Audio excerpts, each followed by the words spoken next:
오늘은 제13주차 수업으로 전기와 자기에 대해서 공부하도록 하겠습니다. 전기와 자기는 현대를 사는 우리에게 매우 중요합니다. 현대 문명이 전기와 자기로 이루어진 문명이기 때문입니다. 전기와 자기는 이제 서로 연관되어 있다는 것이 19세기 초에 발견되었습니다. 그 후에 전기력과 자기력은 하나의 힘, 즉 전자기력이라는 힘으로 설명할 수 있고, 또 이 힘은 자연에 존재하는 4가지 기본적인 힘 중에 하나라는 것이 밝혀졌습니다. 그래서 이번 시간에는 생활과 전기라는 주제로 첫째 수업을 시작하고요. 그 다음엔 자기와 전자기 유도, 그리고 세 번째 시간에는 전자기 파와 센스에 대해서 공부해 보도록 하겠습니다. 그러면 첫 번째 수업을 시작하겠습니다. 첫 번째 수업의 주제는 생활 속의 전기가 되겠습니다. 물질이 이제 원자로 구성되어 있고, 모든 원자 안에는 전하를 포함하고 있습니다. 바깥에는 전자가 있고, 안쪽에는 원자 핵 속에 양성자가 있습니다. 우리는 이제 쉽게 전기를 체험할 수 있는데, 우리가 자주 쓰는 스카치 테이프를 떼다 보면 이 스카치 테이프의 뒤쪽이 자꾸 손에 달라붙는 걸 볼 수 있는데, 이렇게 달라붙게 하는 이 힘은 바로 전기력입니다. 그리고 이 힘에 이제 달라붙는 우리 손이나 또는 지푸라기나 머리카락, 이런 것들이 모두 다 전하를 갖고 있습니다. 자, 그러면 이번 시간에는 먼저 정전기에 대해서 알아보고, 두 번째는 전류와 저항에 대해서 알아보는 순서로 진행하겠습니다.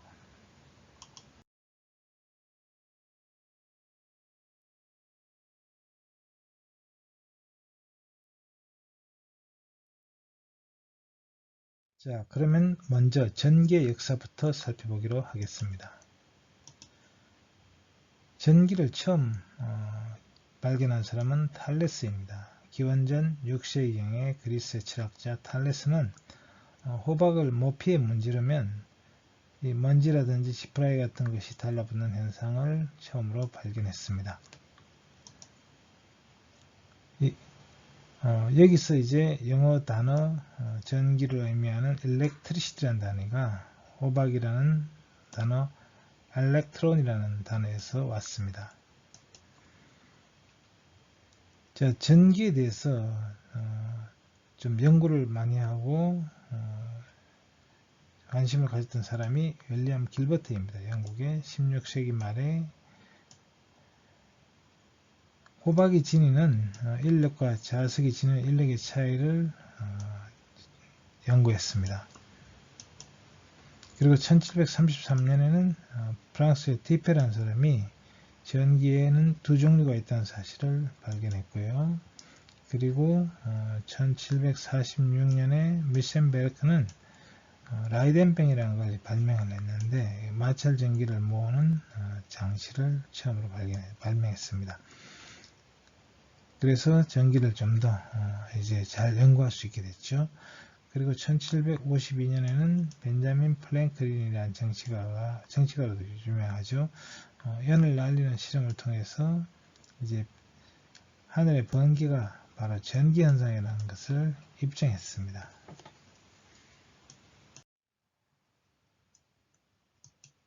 자, 그리고 1780년에는 갈바니가 생물 전기를 발견했습니다. 개구리를 해부하다가 개구리 다리에 이제 경련이 있는 것을 보고 그것이 전기 현상이라는 걸 알아냈습니다. 그리고 1785년에는 프랑스의 쿨롱이 전하를 띤 물체 사이에 작용하는 전기력에 관한 법칙을 발견했습니다. 그리고 1800년에는 볼타가 볼타 전지를 발명해서 이후에 이제 전기에 대한 연구가 훨씬 쉬워졌습니다. 1820년에는 메르스테드가 전류가 흐르는 도선의 주위에 자기 현상이 생기는 것을 발견했습니다. 그리고 1831년에는 영국의 패러데이가 전자기 유도 현상을 발견했습니다. 자석을 이제 움직임으로써 이제 전기가 생기는 현상을 발견했습니다.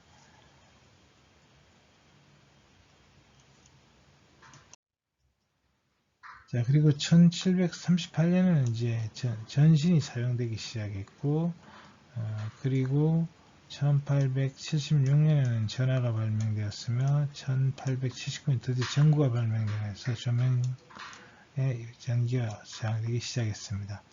그리고 1882년에는 이제 전기를 만드는 화력 발전소가 건설이 됐고, 1892년에는 수력 발전소가 건설됐습니다. 그리고 1897년에는 영국의 톰슨이 전자의 존재를 발견했고, 바로 이 전류가 이 전자의 흐름이라는 것을 이제 알게 됐죠. 그러면 정전기에 대해서 알아보겠습니다. 전기는 흐르는 전기와 흐르지 않는 전기로 나눌 수 있습니다. 흐르는 전기를 우리는 전류라고 부르고, 흐르지 않는 전기를 정전기라고 부릅니다. 정전기의 반대 개념은 움직이는 전기, 동전기가 되겠지만, 전기는 보통 동전기를 의미하기 때문에 이 용어를 쓰지는 않습니다. 그러면 정전기란 무엇이냐? 흔히 마찰한 물체는 이제 전기를 띠게 되는데, 이런 전기는 이동하지 않는 전기로 알려져 있습니다. 예를 들어서 유리막대를 천으로 문지르면 유리막대와 천에는 정전기가 나타나게 됩니다. 정전기를 설명할 수 있는 것은 전하입니다. 이 전하라는 것은 물질이 가지고 있는 기본적인 속성의 하나로 생각되는데, 물질의 전기적인 성질을 결정하는 전하의 존재가 알려지게 된 것은 그렇게 오래되지 않습니다. 정전기의 전하는 양전하, 음전하 두 종류가 있는데요. 간단하게 우리가 스카치 테이프를 가지고 설명할 수 있습니다.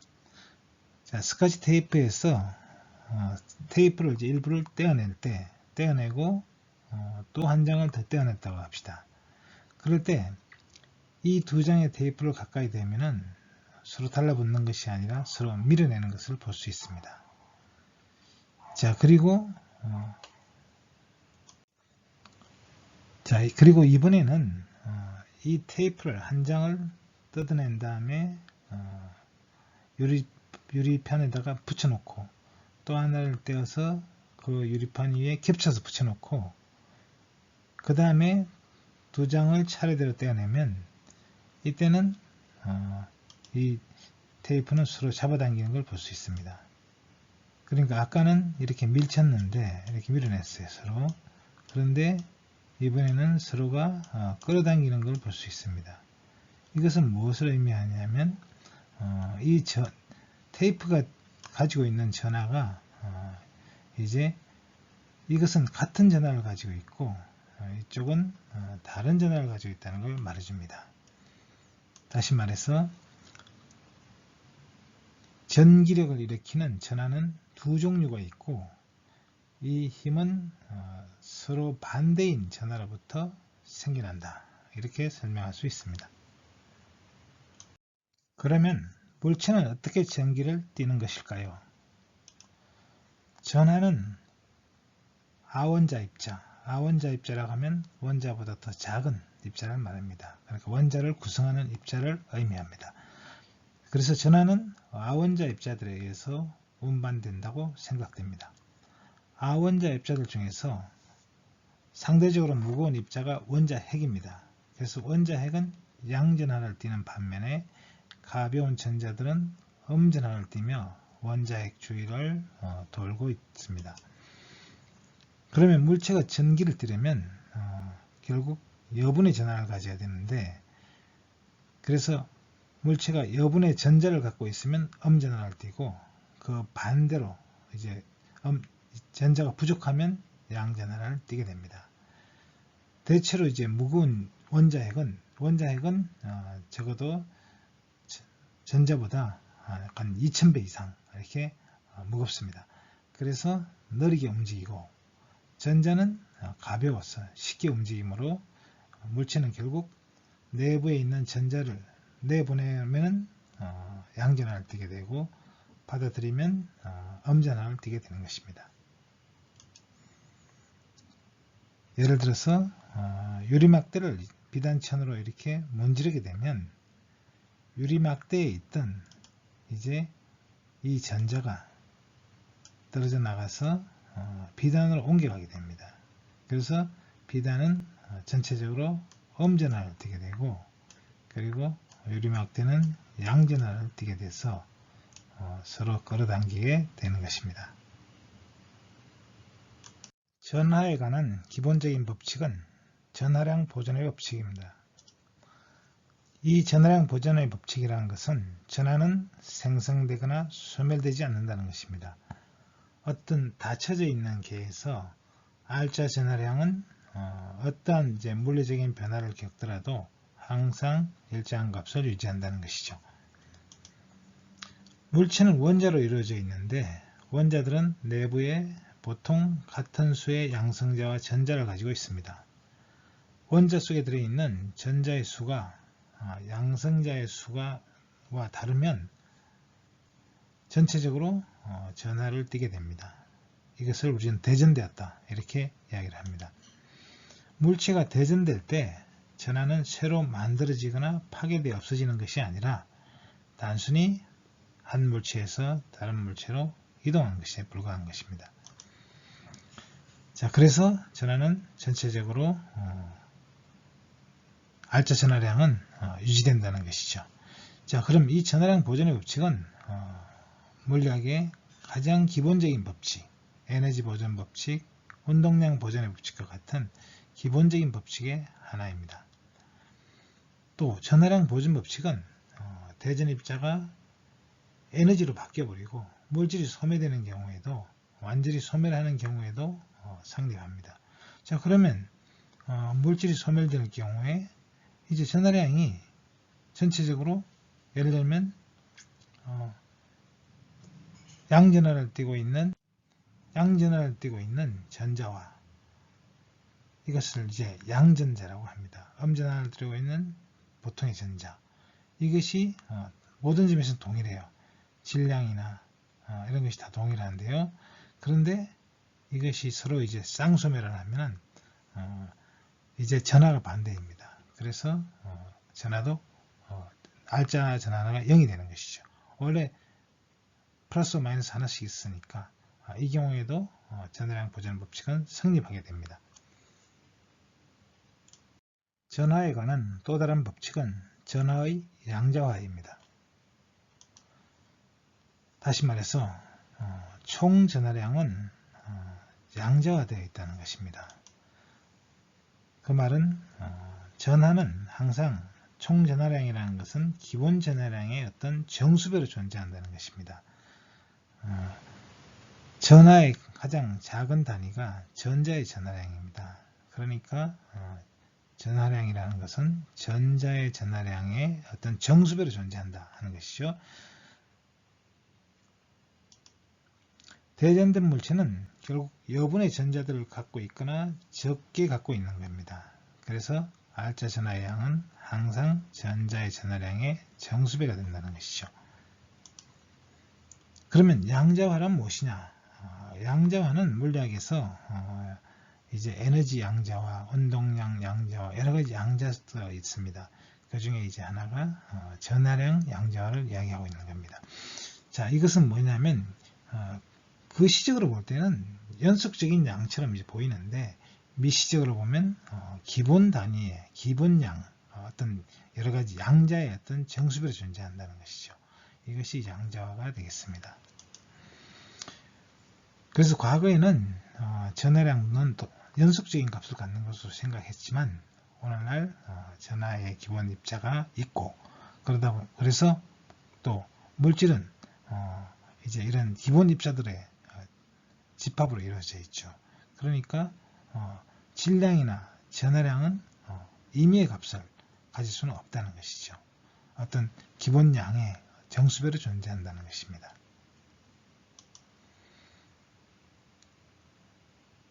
자, 질량은 이제 전하와 조금 달라서 질량은 다양한 종류의 입자들이 있습니다. 그러다 보니까 전체적인 값이 어떤 한 가지 양의 어떤 정수배라고 말할 수는 없지만 전하는 기본 전하량이 존재하기 때문에 기본 전하량의 정수배가 된다는 것입니다. 다음은 정전기가 갖는 성질에 대해서 알아보겠습니다. 정전기는 겨울철에 잘 발생한다는 특징이 있습니다. 그러면 왜 정전기는 겨울철에 잘 발생할까요?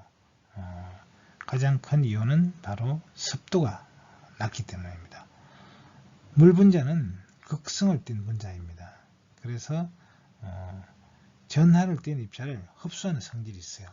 그러니까 여름철에는 대기 중에 습기가 많습니다. 그러니까 어떤 전하를 띤 입자들이 대기 중에 있다 하더라도 물 분자가 흡수해서 중성으로 만들어지기 때문에 전하가 모일 수가 없게 되는 것이죠. 그래서 높은 전압을 만들지 못합니다. 자, 그리고 그러면 정전기에 접촉하면 굉장히 충격을 받고 따끔거리는 것을 느낄 수 있는데 그 이유는 뭘까요?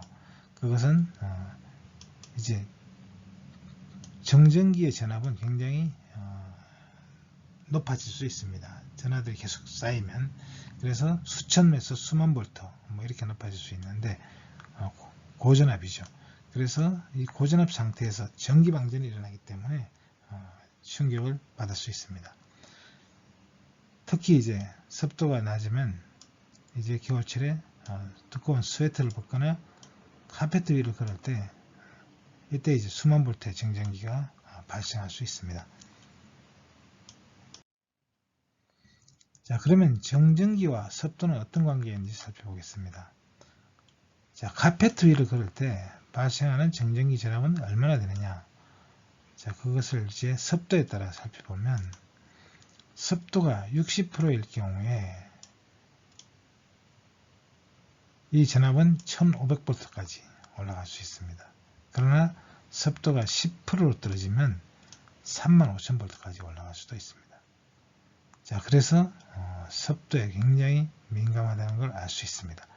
즉, 습도가 낮으면 낮을수록 전압이 높아진다.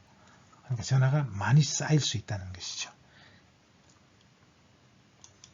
그리고 스티로폼 같은 걸 이제 우리가 박스를 뜯을 때도 겨울철에 뜯으면 습도가 60%일 때는 1000V 정도지만 10%일 때는 21,000V까지 올라갈 수 있습니다. 다음은 정전기의 위험에 대해서 알아보겠습니다. 정전기는 생활 속에서 발생하는 정전기는 보통 전압이 수천 볼트가 넘습니다. 그래서 위험할 것 같은데 총 전하량이 매우 작고 그래서 전류도 거의 흐르지 않기 때문에 위험하지는 않습니다. 그러면 감전 위험이 없는 것인가? 전압이 높긴 하지만 전류가 흐르지 않기 때문에 거의 흐르지 않기 때문에 감전 위험은 없다고 볼 수 있습니다. 보통 이제 인체에 대해서 이 전이가 3000V가 넘을 때 따끔한 이제 통증을 느끼고 그리고 5000V가 넘으면 전기적 충격을 이제 느낄 수 있습니다. 그리고 8000V가 넘으면 약간 이제 저리는 손바닥에서 발꿈치까지 저리는 통증을 느낄 수가 있고요.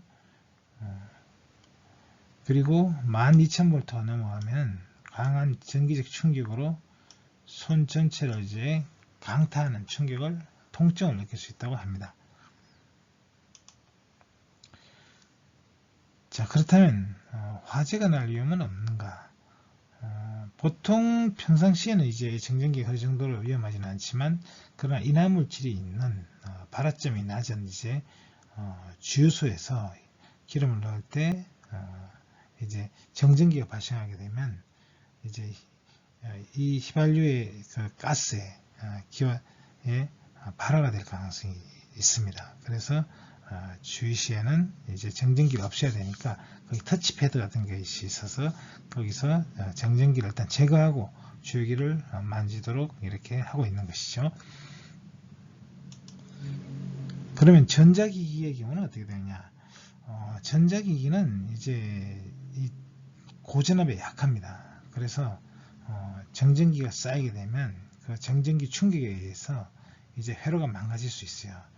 예를 들어서 컴퓨터의 이제 메모리 기판이라든지 CPU라든지 이런 것들을 이제 쌀 때를 보면 이런 알루미늄 포일 같은 걸 이렇게 싸납니다. 그 이유가 뭐냐면 이 알루미늄 포일이 이제 전기 전도가 잘 되니까 이 전하가 쌓이질 않는 것이야. 자꾸 밖으로 빠져나가 버리게 됩니다. 그래서 이제 이것을 보호해주는 그런 역할을 하는 것이죠.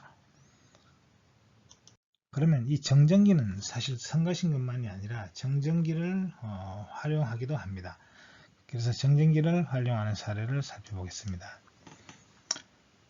대표적으로 식품 포장용 비닐랩을 들 수 있습니다. 이 비닐랩은 마트에 진열되는 과일이나 음식물을 포장하는데 이용하고 있습니다. 이 비닐랩은 특별히 이제 어떤 접착제를 사용하지 않는데도 잘 포장이 됩니다. 떨어지지 않고, 그것은 이 비닐랩을 떼어내고 싸는 동안에 정전기가 발생해서 그 정전기의 힘에 의해서 포장이 되는 것입니다.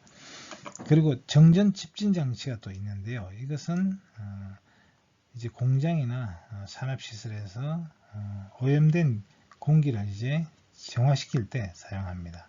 그래서 이 공기가 이제 들어오게 해서, 그리고 빠져나가는 동안에 여기에 이제 전압을 걸어줘서 전기를 띠게 합니다. 그래서 이 먼지들이 서로 이제 달라붙어서 뭉치게 되는 것이죠. 그래서 이것을 걸러내면 이제 정화가 어느 정도 되는 것입니다. 자, 복사기에도 정전기를 이용하고 있습니다. 복사기는 이제 광전도 드럼을 사용하는데, 이 드럼을 대전시켜 가지고 복사물의 상을 만듭니다. 그리고 여기다가 이제 톤을 이제 뿌려 가지고 이걸 열 처리를 함으로써 복사를 하는 것이죠. 레이저 프린터도 이제 비슷한 원리로 작동을 하는데, 역시 광전도 드럼을 쓰는데, 이때는 이제 레이저를 이제 활용한다는 점이 조금 다르겠습니다. 다음은 번개에 대해서 알아보겠습니다. 번개는 대기 중에서 일어나는 대표적인 정전기 현상입니다. 이것이 좀 의아하게 생각될 수도 있어요. 왜냐하면 번개라는 것이 어떤 전류가 이제 흘러내리는데 이것이 왜 정전기냐 이제 이렇게 생각할 수도 있습니다. 그러나 이런 이제 이것은 일종의 절연 파괴라고 하는 것인데, 이런 절연 파괴가 일어나는 과정들이 그리고 이 구름과 땅이 대전되는 이런 현상들이 전부 정전기적인 현상으로 일어납니다. 그래서 이 번개는 구름과 구름 사이에, 또는 구름과 대지, 구름과 대기 사이에 일어나는 전기 방전 현상입니다. 이때 이제 이 절연 파괴가 일어나면서 큰 소리가 나는데, 그것이 바로 천둥이 되겠습니다. 그러면 먼저 번개가 발생하는 원리를 알아보겠습니다. 번개는 이제 전기를 띤 구름에 의해서 생겨나는 건데요. 구름은 물방울이나 얼음 알갱이로 이루어져 있습니다.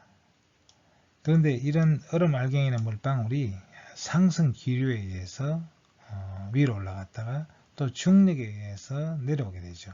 자, 이것이 반복하면서 이제 마찰이 생기고, 그 마찰에 의해서 전기가 발생합니다. 그래서 이 구름에 있는 전기를 띠는 이 전자들은 주로 이제 구름의 아래쪽에 있고, 그리고 위쪽은 이제 전자가 없었으니까 양전하를 띠게 되죠. 전체적으로는 중성입니다만 결국은 이 마찰에 의해서 전하가 이제 분리된 것이죠. 자, 그리고 지표면은 바로 이제 아래쪽에 음전하를 띠고 있으니까 이 정전 유도에 의해서 지표면은 플러스 전하를 띠기로 유도가 되겠습니다.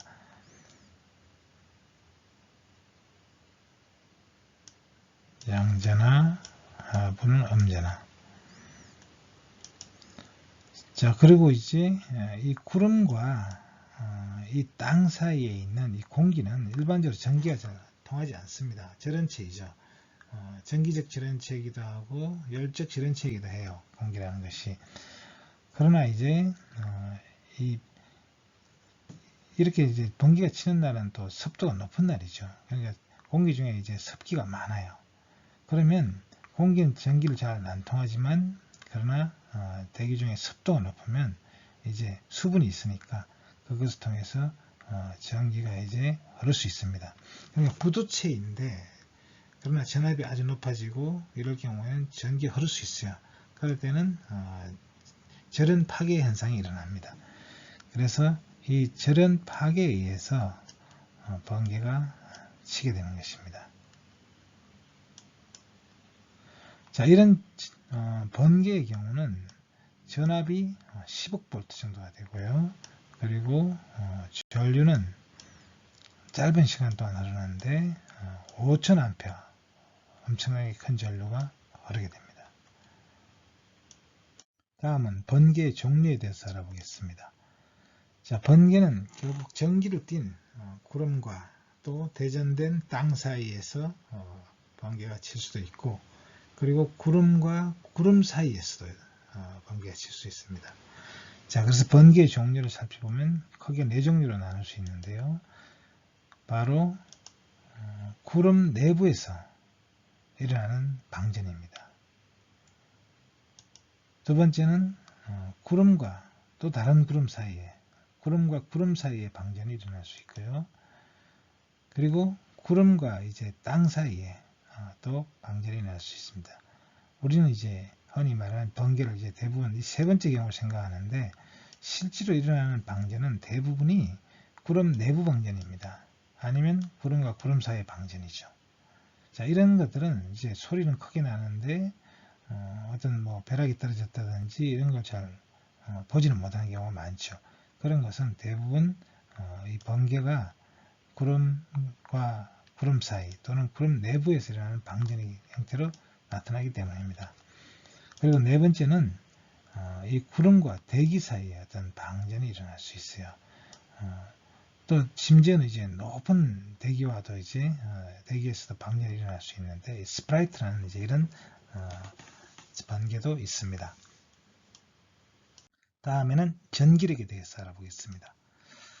전하를 띤 물체 사이에는 전기적인 힘이 작용합니다. 그 힘을 우리는 전기력이라고 하는데, 이 전기력이 이제 어떻게 결정이 되는지, 뭐 전하의 양이나 또는 거리나 이런 것과 어떤 관계가 있는지를 처음으로 밝힌 사람이 프랑스의 물리학자 샤를 쿨롱입니다. 샤를 쿨롱은 1785년에 쿨롱의 법칙을 발표했습니다. 자, 이 쿨롱의 법칙에 따르면 전하를 띤 두 물체 사이에 작용하는 힘은 두 전하의 크기에 비례하고, 그리고 그 사이 거리의 제곱에 반비례한다는 것입니다.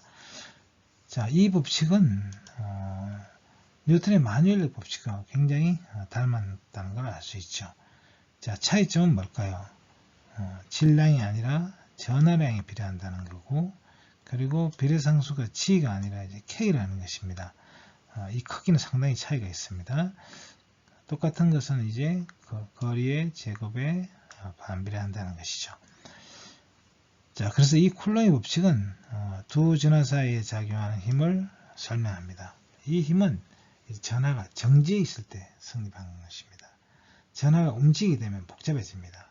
전하가 움직이게 되면 자기력이라는 게 생기게 되고 복잡한 힘이 작용하지만, 여기서는 전하가 정지해 있을 때 그때 작용하는 힘을 설명하고 있습니다.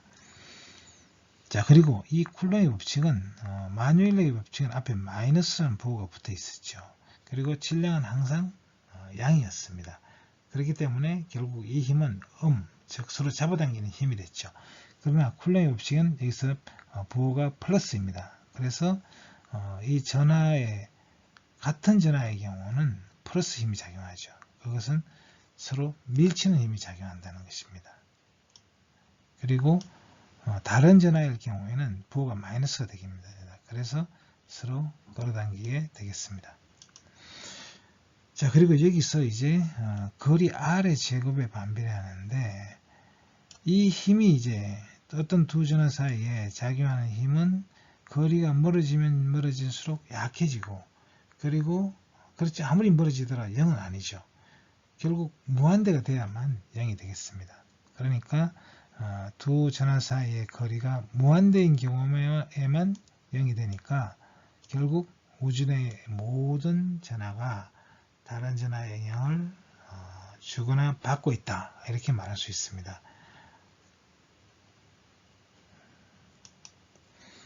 자, 그리고 이 쿨롱의 힘, 이것을 마뉴엘력과 이제 비교를 한다면, 마뉴엘력과 마찬가지로 거리의 제곱에 반비례한다. 이것은 똑같은 형식이고요. 다른 점은 뭐죠? 좀 전에 설명한 것처럼 인력이나 청력으로 작용할 수 있다. 마뉴일력은 항상 인력이죠. 그래서 마뉴일력입니다. 그리고 또 하나의 특징은 전하가 없을 때는 쿨롱 힘은 0이 되겠습니다. 알짜 전하가 없다면. 그러나 알짜 전하가 있다면 일반적으로 이 힘은 마뉴일력보다 훨씬 강합니다. 그런 점이 다른 점이 되겠습니다. 자, 그러면 이번에는 전기력이 하는 역할에 대해서 알아보겠습니다. 전기력은 물질을 응집하게 만든다고 할 수 있습니다. 결국 만물을 이제 구성하는 중요한 힘이 되는데요. 모든 물질은 원자로 되어 있습니다. 근데 이 원자들은 음전하를 띤 전자가 양전하를 띤 양성자에 걸려서 모여 있는 것입니다. 그러면 이 전기력이 있음으로 인해서 결국 원자가 만들어지는 것입니다. 그리고 또 어떤 원자와 원자가 서로 결합하게 하는 화학 결합은 어떻게 됩니까?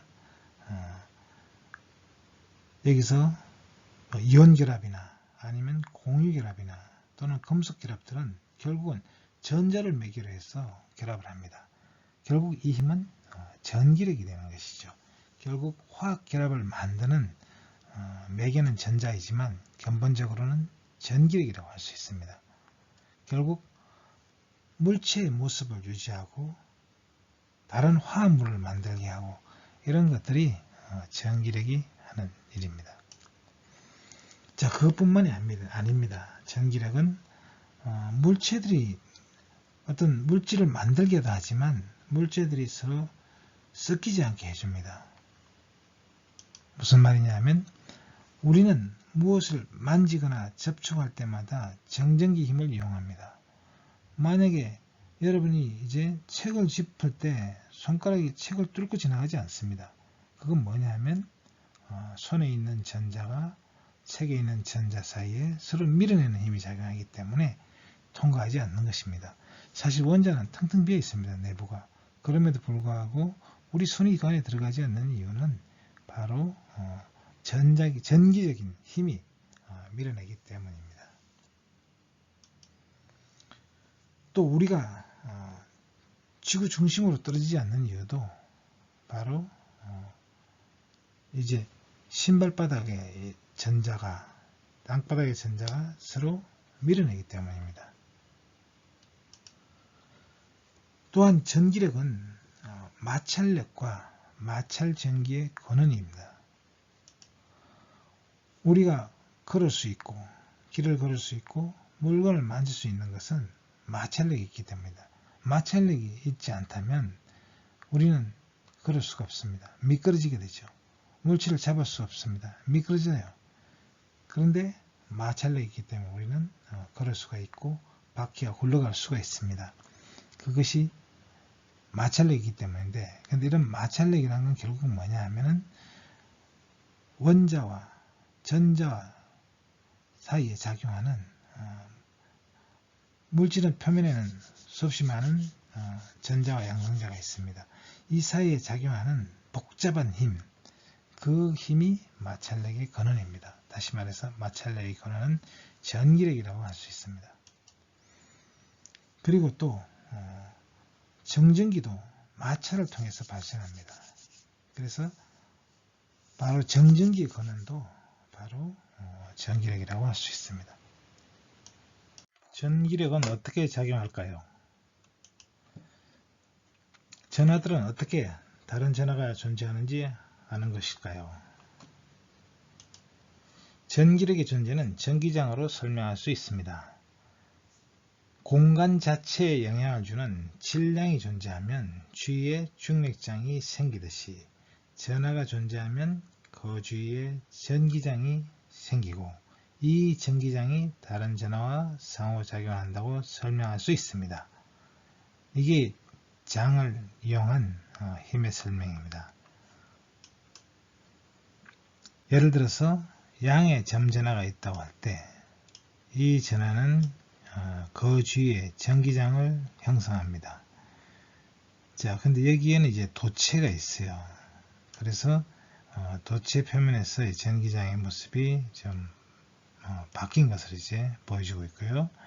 또 양전하와 음전하가 있을 때 이 주위에 만들어지는 전기장, 이 전기장을 표시하기 위해서 지금 그어진 이 선들은 전기력선입니다.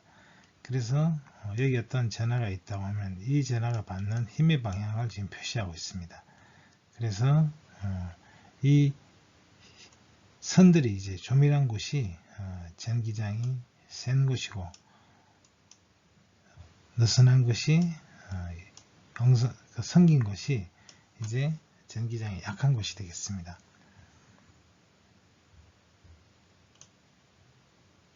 전기력이 만유인력과 다른 점이 있습니다. 그것은 바로 만유인력을 차폐할 수 없지만 전기력은 차폐할 수 있다는 점이 다릅니다. 정전기적으로 평형 상태에서 도체는 그 내부에서 전기장이 0이 됩니다. 그래서 만약에 지금 이 도체가 이 표면에 전하들이 지금 분포하고 있습니다. 그리고 내부는 전기장이 없는 상태죠. 만약에 이 내부에 전기장이 있고 또 여기 전하가 결국 있다면 이 전하는 이 전기장의 영향을 받아서 결국 흘러야 돼요. 전류가 된다는 이야기죠.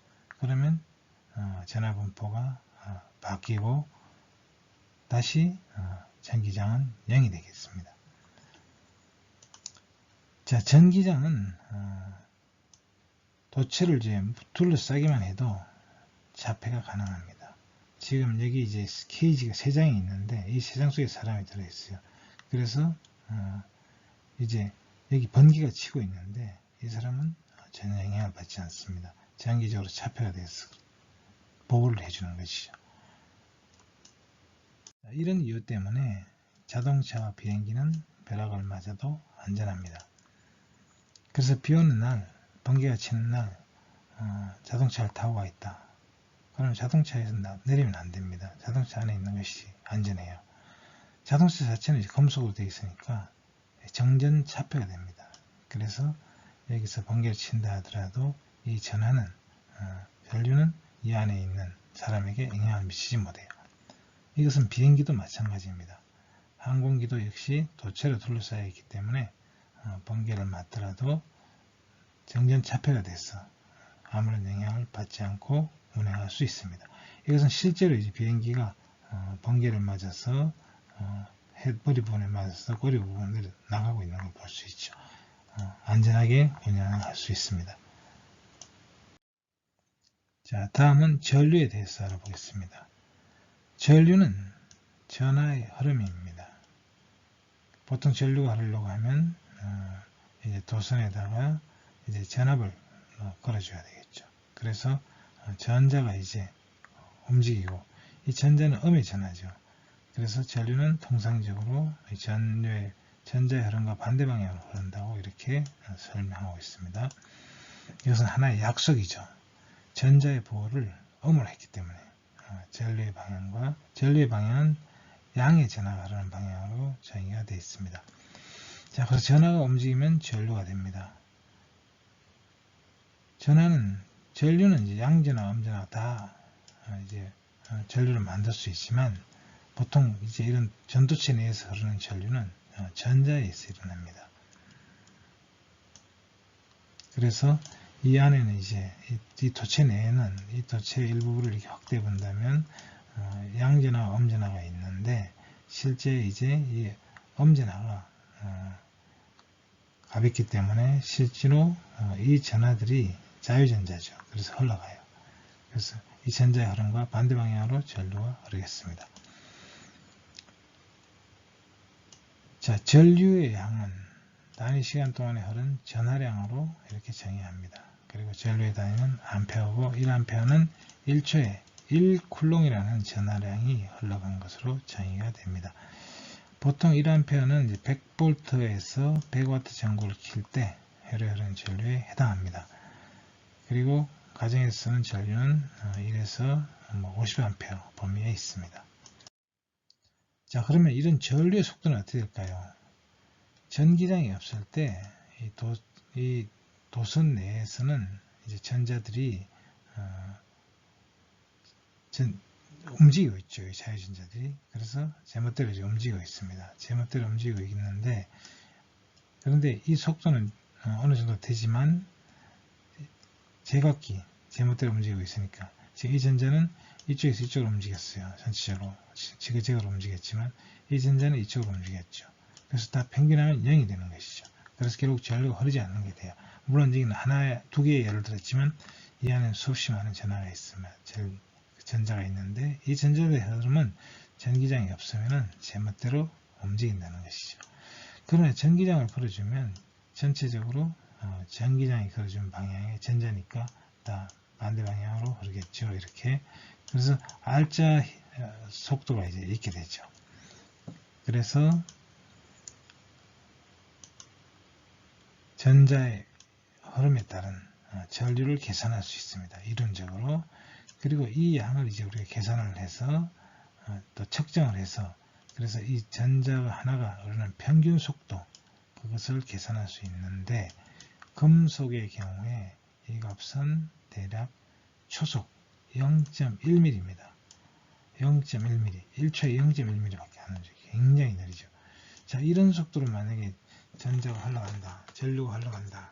그러면 우리는 형광등 스위치를 켜고 이것이 이제 몇 미터를 가서 전류가 흘러간다면 이제 1m만 흘러간다 하더라도 여기는 어떻게 될까요? 천초, 만초가 걸리겠죠. 1mm니까. 그러니까 어마어마하게 느린 거죠. 그러나 실제 그런 일은 일어나지 않습니다. 왜 그럴까요? 우리는 경험적으로 스위치를 킨과 동시에 불이 들어오는 걸 알고 있어요. 그러면 전자의 속도가 느림에도 불구하고 어떻게 스위치를 켜면 동시에 전등이 켜질까요? 이것은 이제 이미 우리가 스위치를 켜는 순간 전기장이 걸려요. 전기장이 걸리면 여기 이 안에 사실은 도선 안에는 전자가 가득 차 있습니다. 그런데 전기를 켜자마자 전화가 이렇게 움직이기 시작하면 이쪽 전화가 튀어나오죠. 이것은 우리가 수도 꼭지를 틀면 수돗물이 발현하는 것 같은 원리예요. 우리가 수도 꼭지를 털면 이제 수도국에서 펌프장에서 이제 물이 흘러나와서 집에까지 와야 된다면 어마어마한 시간이 걸리겠죠. 그런데 이미 수도 꼭지 안에는 물이 가득 차 있어요. 그래서 털면 바로 나옵니다. 밀려서 나오는 거예요. 그렇기 때문에 실제로 이제 이런 물이 흘러가는 속도하고 수돗물이 나오는 속도는 다를 수 있습니다. 그래서 이제 또 전자의 흐름과 전기 신호가 전달되는 속도는 달라요. 그래서 전기 신호가 전달되는 속도는 대략 초속 10의 5승km입니다. 그러니까 초속 10만 km 정도가 되겠죠. 그러면 비트의 속도의 3분의 1 정도가 되는 빠른 속도로 움직인다는 걸 알 수가 있습니다. 다음은 전압음과 기전력에 대해서 알아보겠습니다. 자, 전류가 그래서 흐르려면 결국은 전압을 걸려줘야 된다는 거죠. 전압은 저절로 움직이는 게 아니라 전압을 걸어줘야 된다. 그럼 이런 전압의 역할을 하는 게 뭐겠습니까? 전지나 발전기, 발전소. 그러니까 우리는 지금 가정용 전원은 발전소에서 발전을 해서 보내는 거죠. 그래서 우리는 전기를 쓸 수가 있습니다. 전선을 통해 전자가 움직이기 때문에. 자, 그러면 이제 이런 전지라는 것은 화학적으로 만들어지고, 발전기는 이제 뭐 석탄 에너지나 아니면 원자력 에너지나 이런 걸 이용을 해서 전기를 발생시키는 거죠. 그리고 전압의 단위는 볼트를 사용하고 있습니다. 전압이라는 건 결국 뭐냐면 전자를 전선 속으로 밀어 보내는 힘, 이것을 전기적 압력이 되겠죠. 그래서 이것을 줄여서 우리는 전압이라고 이야기합니다. 그래서 그 단위는 볼트가 됩니다. 자, 전압이 크면 클수록 더 많은 전자를 통과시킬 수 있습니다. 전류의 종류를 알아보겠습니다. 전류의 종류는 일단 전도대 전류와 대류 전류로 나눌 수 있는데요. 도체에서 일어나는 전하의 흐름은 바로 그 속을 흐르는 전자의 흐름에 의한 것입니다. 이런 전류를 전도 전류라고 합니다. 그리고 또 하나는 진공관과 같은 곳에서 일어나는 전하를 갖는 전기를 띤 입자들의 흐름이 있습니다. 이것을 대류 전류라고 합니다. 다시 말해서 전도 전류라는 금속과 같은 도체에서 일어나는 원자는 물체의 결합을 유지한 채 있고 전자의 이동만으로 이루어지는 전류가 되겠습니다.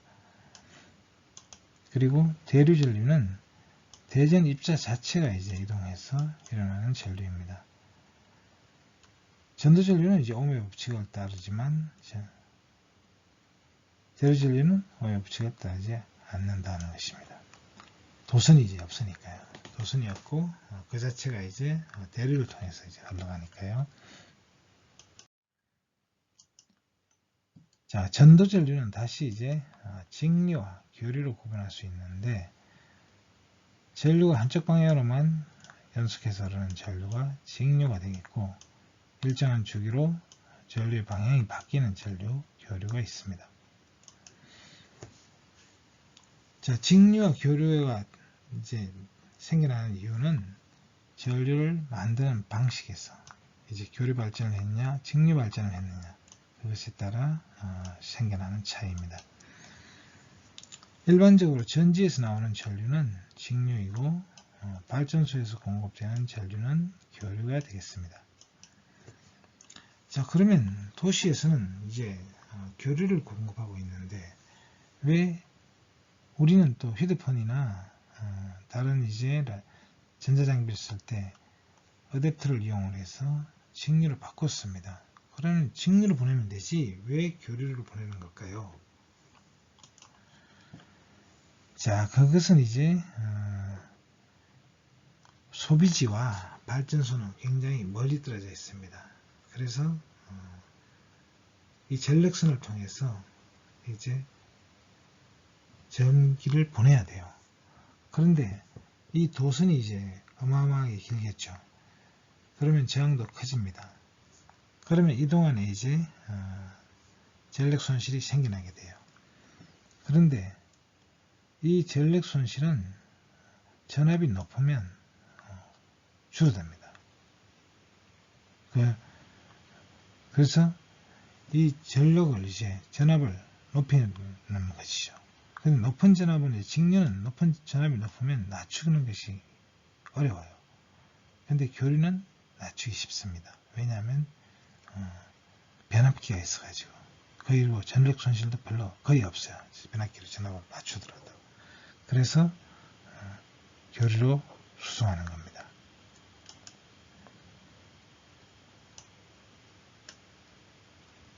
그리고 다시 그러면 이것을 이제 가정에 왔을 때 또는 사무실 근처에서 이것을 변압기를 이용해서 전압을 다시 낮추는 것이죠.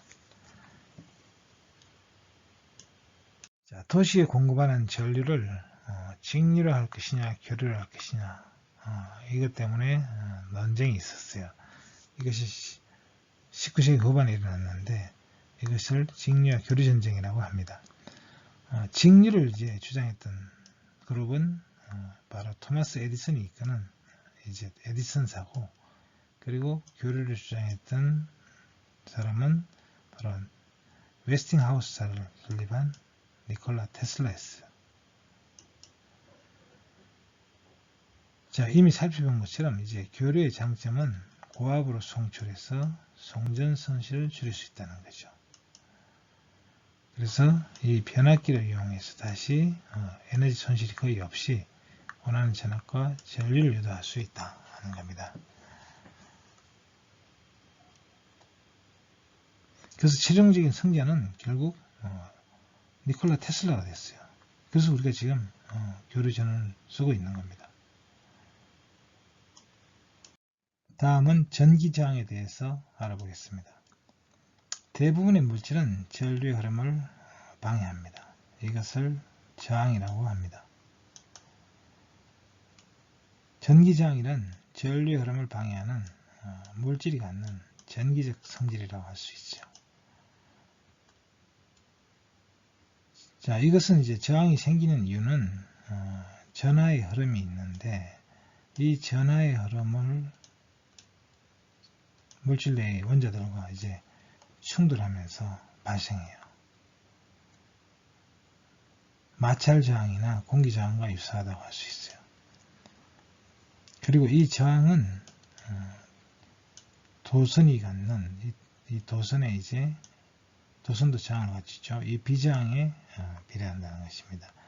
그럼 이 저항이라는 건 결국 어떤 도선에 있어서 저항이라는 건 이 도선의 길이에 비례해요. 도선이 길면 길수록 커지겠죠. 그리고 도선은 단면적이 넓으면 넓을수록 더 작아져요.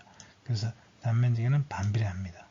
그런데 물질에 따라서 이 비저항이라는 게 있는데, 이것이 구리냐 철이냐 뭐 여기에 따라 다르겠죠. 그래서 물질의 특성에 따라 나타나는 이것을 이제 비저항이라고 합니다. 그래서 저항은 결국 길이에 비례하고 비저항에 비례하고 단면적에 반비례한 형태로 주어지겠습니다. 자, 비저항은 이제 물질이 갖는 고유 저항이죠. 그리고 이 비저항은 온도에 따라 변합니다. 이 비저항이 이제 온도에 따라 변하는 이 특성 곡선이 좀 다르죠. 일반적으로 이제 도체는 온도가 올라갈수록 온도가 증가하면 결국 이 비저항 값도 이제 커지는 걸 알 수 있어요. 결국은 왜 그러냐면 전자가 흘러가는데 이제 그 사이에 원자들이 있어요. 그럼 온도가 올라가면 어떻게 될까요? 이 원자들의 진동이 커집니다. 그러면 전하의 흐름을 방해를 하죠. 그래서 일반적으로 도체는 온도가 올라가면 저항도 커집니다. 그 저항이 바로 이 비저항, 고유저항을 말하죠. 그럼 반도체는 어떻게 되느냐? 감소해요. 오히려. 반도체는 왜 감소하느냐? 반도체는 실제로 이제 이 전류를 운반하는 전하가 전공이나 전자가 됩니다. 근데 이 숫자가 많지가 않아요.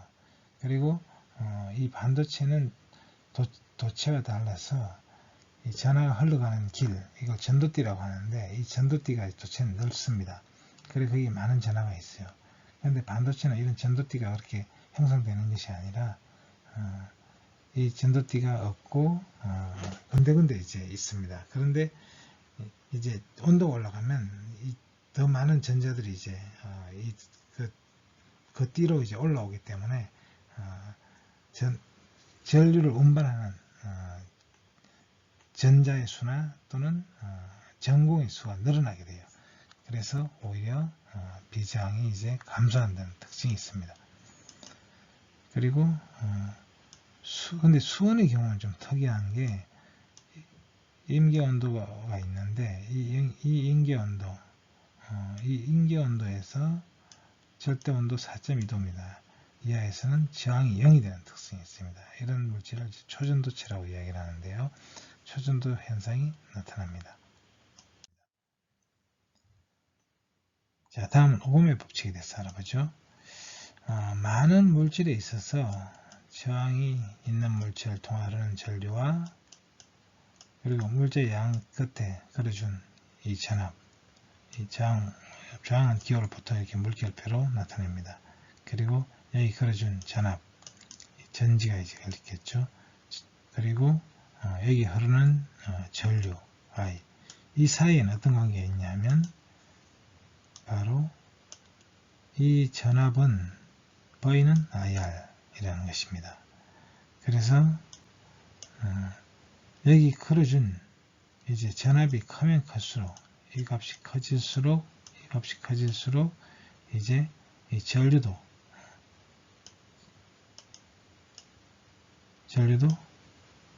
이제 커진다는 겁니다. 전압이 1V일 때하고 2V일 때하고 3V일 때 다르다는 거죠. 그래서 여기에 비례해서 흐르는 전류도 커집니다.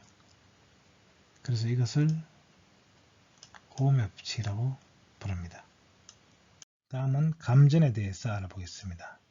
감전이란 전기가 통하는 물체의 몸이 닿아가지고 전류가 흘러서 상해를 입거나 충격을 느끼는 것을 말합니다. 인체가 전기 충격을 받으면 손상을 입거나 사망할 수도 있습니다. 그리고 이 전기 충격은 이 흐른 전류의 크기와 시간과 그리고 신체의 어느 부위를 지나가느냐에 의해서 결정이 됩니다. 전기 충격을 받는 경우는 신체의 두 부분 사이에 전이차가 있어야 됩니다. 새들이 고압선 위에 앉아도 무사한 이유는 이제 한쪽 전선 위에 두 다리가 다 얹어져 있어요. 그래서 이때는 전이차가 없죠. 그래서 안전한 겁니다. 그러나 이 새들이 서로 다른 이제 전선 위에 앉았다면 통구이가 되겠죠. 그러나 그건 불가능합니다. 왜냐하면 전선이 워낙 고압선이 멀리 떨어져 있으니까요.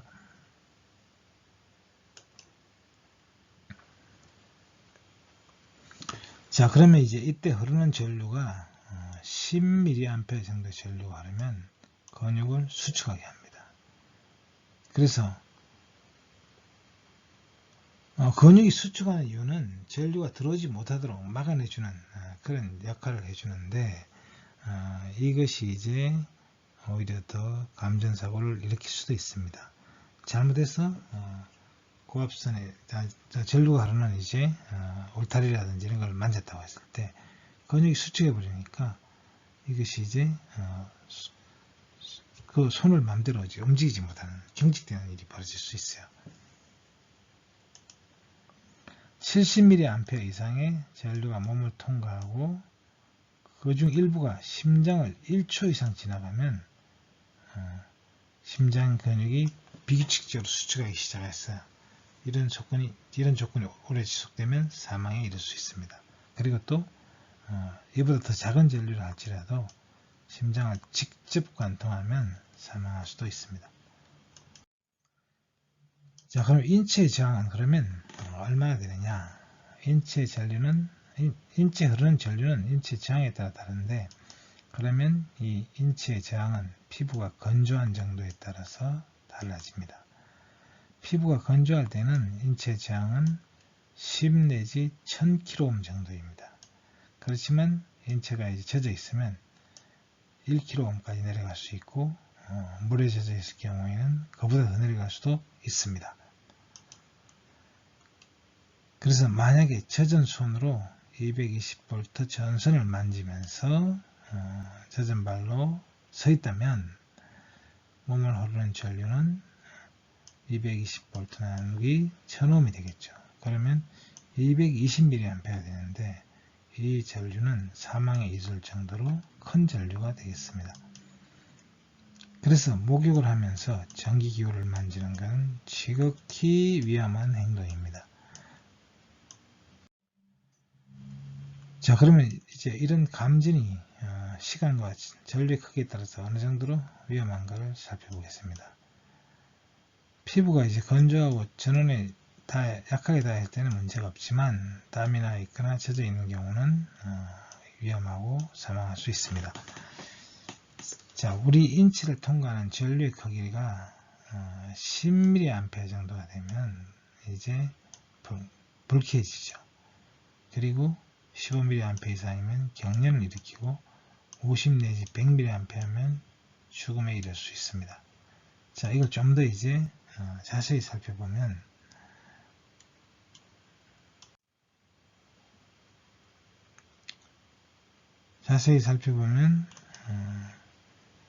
이제 0.5mA네요. 0.5mA 이하일 경우는 이건 시간입니다. 이제 통전 시간, 몸을 통해 전류가 흐르는 시간, 이거는 전류의 크기가 되겠어요. 자, 0.5mA의 경우는 뭐 오랜 시간 흘러도 감각이 없어요. 그러나 이것이 이제 만약에 10mA가 된다. 그러면 이제 위험해집니다. 좀. 그리고 50mA가 됐다. 그러면 이 시간이 1초가 지나더라도 매우 위험해지는 겁니다. 그러나 이것이 뭐 0.1초밖에 안 됐다. 그러면 이제 위험하지 않을 수 있죠. 약간 위험할 정도가 되겠지만, 그러나 이 시간이 길어지면 위험해지는 거죠. 자, 그래서 1mA, 그러니까 1A가 되겠네요. 1A의 경우는 굉장히 위험합니다. 순간적으로 흘러도 위험해요. 그러니까 이것이 만약에 뭐 1000분의 20초 그러면 어떻게 되죠? 0.02초만 지나도 치명적이 될 수 있습니다. 그래서 전류가 커지면 아주 짧은 시간도 굉장히 위험하다는 것이죠. 물질의 전기적 특성을 알아보겠습니다. 모든 물질들은 4가지 전기적 특성 중 하나를 갖는데요. 그것은 도체, 절연체, 반도체, 초전도체입니다. 도체는 대부분의 금속이나 소금물이 갖는 성질인데, 여기서는 자유롭게 흐르는 전자나 또는 이온이 있어서 원자에 구속되어 있지 않고 이동을 하면서 전류를 흐르게 됩니다. 이런 도체에서는 이제 일반적으로 저항이 낮을 경우에 전류가 흐르지만, 저항으로 인해서 이제 원자와 충돌하면서 에너지를 잃어버리죠. 그래서 열이 발생하게 됩니다. 절연체의 경우는 이 물질 속을 이동할 수 있는 전하가 없어서 전류가 흐르지 않습니다. 뭐 고무나 유리와 같은 이런 이제 물질 속에 전류가 흐르지 않는 것이죠. 반도체는 도체와 이제 이 절연체 또는 부도체의 중간 정도가 됩니다. 온도가 증가함에 따라 저항이 낮아지는 특성이 있습니다. 그리고 초전도체는 전기 저항이 제로입니다. 그래서 전류를 흐르면 전류가 영원히 이제 흐를 수가 있는 것이죠.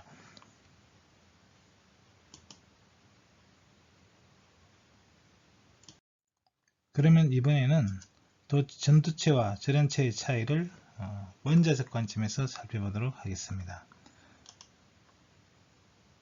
도체든 절연체든 다 원자로 구성되어 있죠. 지금 이 그림에서 이렇게 구로 표현된 것들이 원자를 나타냅니다.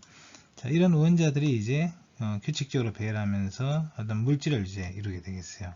그런데 이 원자들은 어떻게 되느냐 하면 하나의 이제 에너지 장벽에 갇혀 있어요. 그러니까 어떤 홀 속에 들어가 있는 겁니다. 그래서 이 원자는 그 주위에 이제 전자들이 있어요. 이렇게 전자들이 있는데 이것들이 이제 어떤 상자 안에 같이 이제 들어있는 거라고 생각할 수 있죠. 그러면 이 바깥에 있는 전자들은 원자 가까이 있는 것들은 이제 이 궤도에 머물지만 이 바깥에는 더 높은 에너지 상태들이 있어요. 근데 이런 것들이 이제 원자 어떤 격자 안에 갇혀 있게 되면 이런 에너지 준위가 서로 겹쳐집니다. 그렇기 때문에 이런 것들이 이제 그림으로 표현한다면 이렇게 이제 표현할 수가 있겠죠. 여기 중심에 원자핵이 있고 이 바깥에 이제 에너지 준위들이 이제 이렇게 있습니다. 그럼 이 에너지 준위들을 이제 1차원적으로 나타낸다면 가장 낮은 에너지 상태, 그 다음으로 높은 상태, 이렇게 이제 에너지 준위가 이렇게 쭉 있어요. 그런데 에너지가 높은 준위로 갈수록 이게 점점 간격이 좁아집니다. 그런데 원자가 하나 있을 때는 이렇게 되지만 원자가 만약에 2개가 있고 3개가 있고 점점 많아지면 이 에너지 준위가 겹쳐집니다. 그러면서 어떤 이제 띠 형태를 갖게 돼요. 그전에는 이제 불연속적이었지만 원자가 많아지면 이것이 어떤 밴드 형태로 넓어지게 됩니다. 그래서 이것을 이제 우리는 에너지 밴드라고 이야기를 하죠. 그래서 이 에너지 밴드가 보면은 이제 형성이 되는데, 그런데 이 에너지 밴드가 겹쳐져 가지고 이제 거의 많은 전자들이 들어갈 수 있는 어떤 에너지 띠가 이제 만들어져요. 그래서 이것들이 이제 에너지 띠라고 한다면 여기 중간에 이제 이렇게 전자가 있을 수 없는 검지대가 존재합니다. 이런 검지대들이. 그래서 도체의 경우는 이런 이제 밴드가 띠가 이제 있고 그 사이에 검지대가 이제 거의 없는 경우가 있죠. 검지대가 없이 이렇게 밴드가 전도대라고 부르는 이런 전도띠가 연속적으로 붙어 있는 경우가 있어요. 그러면 전자들은 이런 도체의 경우는 아래쪽은 가득 차 있지만 위쪽은 전자들이 일부만 차 있습니다. 그래서 이 속을 이제 자유롭게 움직일 수가 있게 되죠. 이런 전도띠를 통해서 전기 전도가 일어나는 것이 바로 전도체가 되겠습니다. 자, 그 반면에 이제 부도체의 경우는 이 사이에 갭이 있습니다. 그래서 전자가 아래는 가득 차 있고 고속도로 꽉 찼어요. 위에는 텅 비어 있어요. 그러나 이 사이에 갭이 넓어 가지고 이쪽에는 전자들이 여기로 올라갈 수가 없습니다. 그러나 아주 이제 높은 전압을 걸어주면 이 전자들이 뛰어 올라가서 흐를 수가 있죠. 이런 때는 절연 파괴가 일어나는 겁니다. 그래서 보통의 절연체들 또는 부도체는 전류를 잘 흐르지 않아요. 그 이유는 이 전자들이 꽉 찬 궤도가 고속도로가 꽉 찼기 때문에 그렇고, 다른 도로는 너무 멀리 있어서 그쪽으로 갈 수가 없어요. 이런 상태가 되겠습니다. 다음은 반도체에 대해서 알아보겠습니다. 이 반도체는 때로는 도체처럼 행동하고 또 때로는 절연체처럼 행동하는 물질입니다. 자, 이런 특성 때문에 이제 트랜지스터로 이제 활용이 되고 있는데요.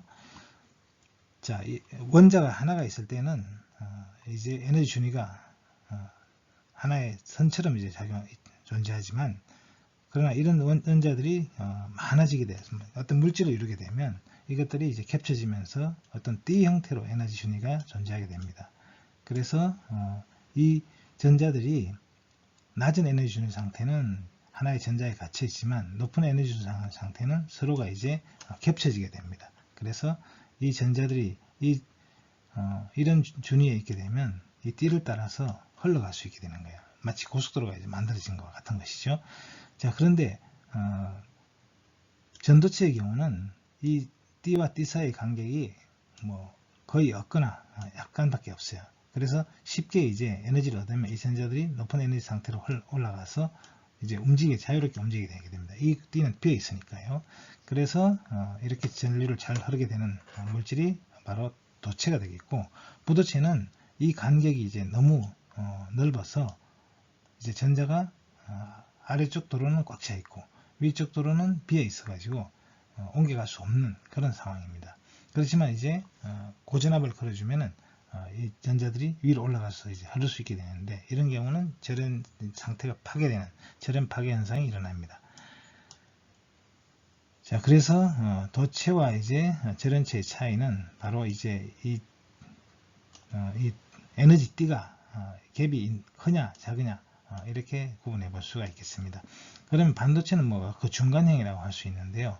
실제로 또 불순물 반도체의 경우는 다른 물질을 섞어서 이 사이에 이제 어떤 에너지 준위를 이제 만들어 줍니다. 그래서 이 준위로 이제 전자들이 올라가서 이제 이동을 하게 되는데, 그리고 이 온도가 이제 올라가면 이 전자들이 에너지를 더 많이 얻기 때문에 이런 중간 단계에 있는 에너지 준위로 전자들이 많이 옮겨갈 수 있습니다. 그래서 온도가 올라갈수록 오히려 전기 저항이 낮아지는 그런 특성이 있습니다. 자, 초전도체의 경우는 이제 전기 저항이 0인 물질로 만들어졌습니다. 그리고 일반적으로는 이제 뭐 수온이라든지 이런 물질이 상온에서 그렇게 전류를 잘 흐르지 않지만, 그러나 이것이 절대 온도 뭐 4도 정도가 된다든지 이렇게 낮아지면은 이상한 특성이 나타나는 새로운 특성이, 이것을 초전도성이라고 하는데, 전기 저항이 0이 되어버려요. 자, 그런데 이제 이런 물질들은 온도가 너무 낮기 때문에, 순수한 초전도체를 나타내는 물질들은 굉장히 낮은 온도에서 나타납니다. 그런데 이것이 뭐 액체 질소의 온도, 그러니까 질소가 액화되는 온도 정도가 되면, 질소는 좀 우리가 쉽게 구할 수 있는 거죠. 그러나 절대 온도 뭐 4도 정도에 도달하려면 헬륨을 이용해야 됩니다. 헬륨은 굉장히 비싼 물질이고 온도도 굉장히 낮춰야 되기 때문에 어렵습니다. 그러나 액체 질소 정도의 온도는 좀 쉽게 도달할 수 있고, 또 싼 값으로 이제 얻을 수가 있어요. 그래서 이 정도의 온도에서 나타나는 이것을 고온 초전도라고 하는데, 이런 물질들이 발견되면서 주목을 받고 있습니다. 그래서 이런 물질을 이용하면 이제 자기부상 열차나 초전도성 재료를 이용한 뭐 전력 수송선, 이런 것들을 이제 사용하면은 에너지가 손실되지 않으면서 전류를 먼 거리로 이동할 수 있기 때문에 굉장히 유용한 물질이 되기 때문에 많은 관심과 개발을 하고 있는 것입니다. 그러면 초전도체에 대해서 알아보겠습니다. 초전도체는 어떤 특정 온도, 이걸 임계온도라고 하는데요. 임계온도 이하에서 물질의 전기 저항이 0이 되는 물질입니다. 그래서 전류가 저항이 0이 되어버리면 전류가 흘러도 열이 발생하지 않습니다. 그 말은 전력 손실이 발생하지 않는다, 이것을 의미합니다. 여기서는 이제 어떤 초전도 물질을 지금 보여주고 있는데, 보통 이제 물질은 이것이 온도가 이렇게 내려간다고 해서, 온도가 내려가면 보통 저항이 작아집니다. 저항이 작아지는 이유는 단순합니다. 전자가 이제 이동을 해야 되는데, 전자는 원자들 사이를 움직여야 되죠. 그런데 온도가 높으면 이 원자들이 어떤 열진동이 있습니다. 그러므로 해서 전자의 흐름을 방해를 해요. 그래서 온도가 올라가면 일반적으로 전기저항이 커집니다. 그렇지만 이제 이런 보통의 물질도 온도를 낮추면 전기저항이 점점 낮아지긴 하지만 어느 이상으로 더 이상 낮아지지는 않아요. 그런데 어떤 물질들은, 예를 들면 이제 수온인데요, 온도가 어떤 특정한 온도, 여기 임계온도라고 부르는데, 이 온도 이하게 되면 갑자기 저항이 0으로 떨어져 버립니다. 이런 현상이 나타나요. 이것을 이제 초전도 물질이라고 이야기합니다. 그래서 초전도 현상이라고 부르고요. 자, 이런 초전도체들은 이제 마이스너 효과라는 것이 나타나는데, 외부의 자기장이 상온에서 이렇게 물질속을 통과하는데, 그런데 초전도 상태가 되면 이 자기장을 밀어내 버려요. 그래서 내부 자기장이 0이 되는 현상도 나타납니다. 이것을 마이스너 효과라고 부릅니다. 그래서 이제 이 마이스너 효과 때문에 초전도체는 자석을 밀어 올려서 공중에 뜨게 할 수 있습니다. 그래서 여기 지금 온도가 굉장히 낮다는 걸 지금 보여주고 있죠. 낮은 온도 상태에서 이 물질이 초전도체로 변하니까 이 자석을 공중에 띄워버린 것입니다.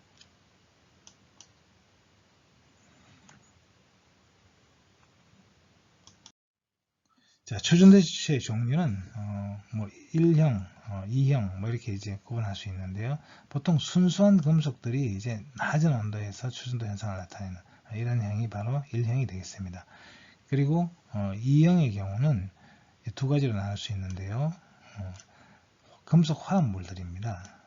다른 물질이 섞여 있는 화합물인데, 그리고 이 형 중에서 이제 고온 초전도체라고 부르는 것은 좀 높은 온도에서 이제 임계온도가 나타나는 경우인데요. 이런 물질들은 주로 세라믹 화합물들입니다. 그래서 이 형 중에서 저온 초전도체는 이제 임계온도가 낮고, 고온 초전도체는 임계온도가 높아서 더 이제 상용화하기 쉬운 그런 물질이 되겠습니다. 자, 그래서 이제 이 고온 초전도체의 이 초전도체의 역사를 보면, 최초로 발견된 초전도체는 수온입니다. 수온이 이제 거의 절대 온도 뭐 0도에 가까운 온도에서 이제 초전도 현상을 나타냈고, 그러다가 이제 그 이후에 납이라든지 네오비디뮴 뭐 이런 물질들이 계속 발견되다가, 그 다음에 이제 화합물들이 이제 발견되기, 이건 순수한 이제 금속이라고 할 수 있죠.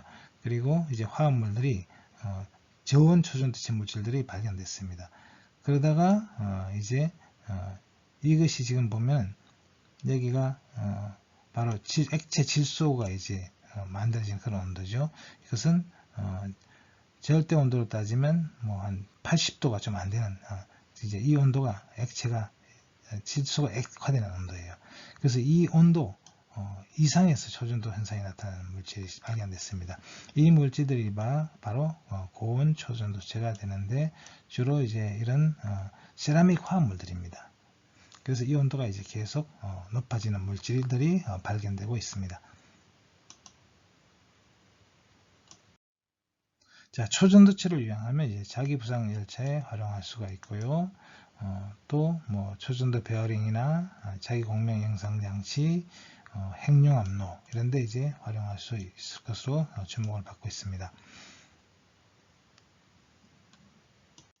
자, 이 초전도 기술을 이용하면 우리가 이제 활용할 수 있는 분야는 굉장히 많은데요. 뭐 정보 인프라를 구축하거나 아니면 환경 친화 교통 시스템을 만들거나 아니면 각종 건설 수송기계에 활용할 수 있고, 그리고 뭐 대형 가속기나 이런 방사광 장치 이런 것과 같은 대규모 과학 기술을 응용하거나 에너지 시장이나 새로운 에너지원으로 이제 초전도 발전기라든지 초전도 송전선이라든지 이런 걸 이용해서 이제 에너지 저장 기술 또는 새로운 에너지원으로 활용할 수 있습니다.